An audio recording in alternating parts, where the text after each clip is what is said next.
उद्या मोदींच्या हस्ते वाढवण बंदराचं भूमिपूजन।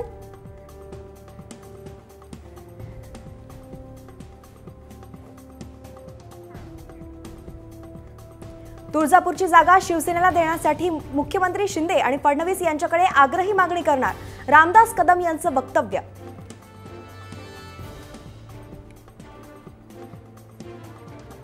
समृद्धी महामार्गावर वाहनांची नियमित तपासणी होत नसल्यामुळे नागपूर खंडपीठाने MSRDCला फटकारलं।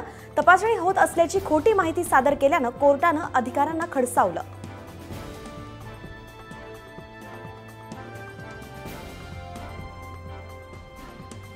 आचारसंहितेपूर्वी सिडकोच्या 25,000 घरांची लॉटरी, 4 वर्षांत तब्बल 67,000 घरं बांधणार, प्रथम येणाऱ्यास प्राधान्य या तत्वावरती घरं उपलब्ध।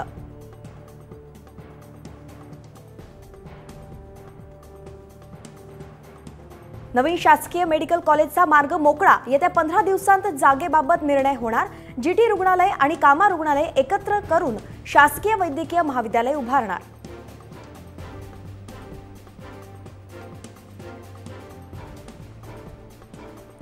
राज्यात आज जोरदार पावसाची शक्यता, पश्चिम महाराष्ट्र विदर्भासह कोकणात आज मुसळधार पावसाचा अंदाज।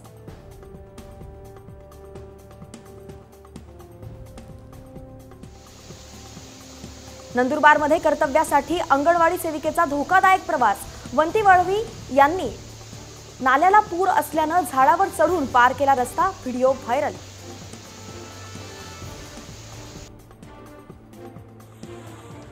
नाशिकच्या खडकमाळे गावात पालकांचा मुलांसोबत जीवघेणा प्रवास, नदीवरील पुलावरून पाणी वाहत असल्यानं स्थानिकांना अडचण।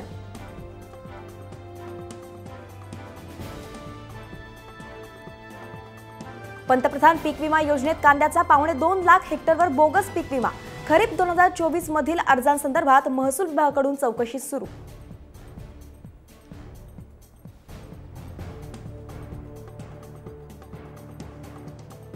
चंद्रावरील मातीतून पाणी तयार, चीनच्या चांगई-5 मोहिमेअंतर्गत संशोधकांना दावा।